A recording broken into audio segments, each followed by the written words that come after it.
So allegedly, the Blazers don't want to trade Jerami Grant, and I don't get it. This has to be posturing. This has to be like trying to create leverage. And you know what? I'll give Joe Cronin the benefit of the doubt because I'll admit this, guys. I was not a big fan of Joe Cronin. I thought his first year or two, like tenure as a GM, were not that great. But I really think he's done a great job of correcting himself. And I'll admit, I was harsh on him. But we've all seen the stockpile of picks and players that he got himself through the Dame deal and the CJ McCollum and everything. So, like, I'll give him his moment. I'm out here on the beach, and I'm just thinking that, okay, they're saying that they don't want to trade Jerami Grant. They really like the production he's doing, the way he's being a leader, how he's mentoring, et cetera, et cetera. I really think that's just posturing to get a team to understand that they're going to have to meet them at their price and that they're willing just to hold on to Grant. That's what I think it is. Blazers fans, let me hear what you guys have to think. But let's read the report. So this is coming from Danny Marang. All right. And Danny Marang is with, let me get the confirmation on who he works for, so we know that. But he works for 1080 The Fan.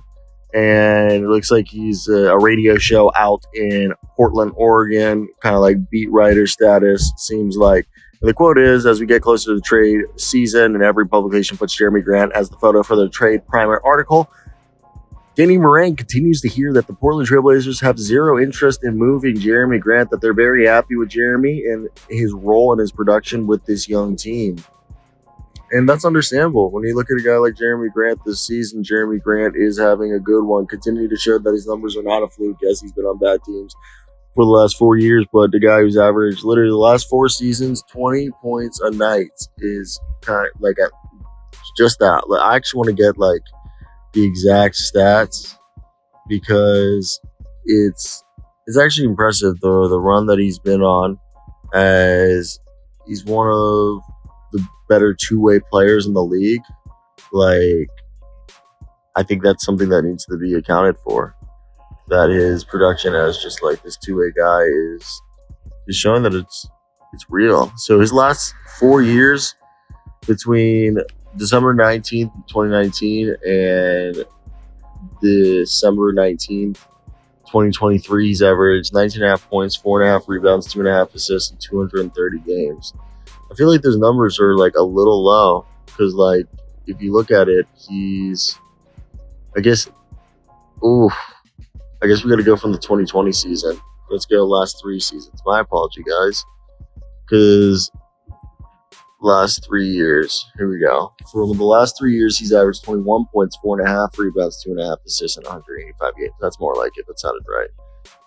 Now, that's between December 19th, 2020 to December 19th, 2023. And he's done that with the Pistons, the Blazers, and yeah, I'd keep him.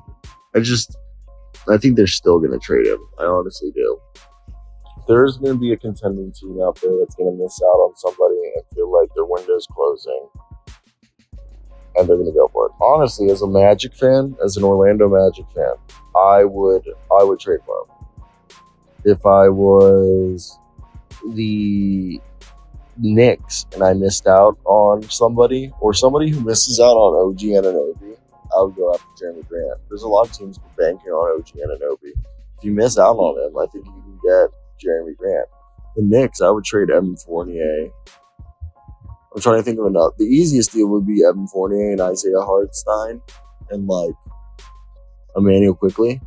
Maybe you can give a pick, and that way you have the salary on the books.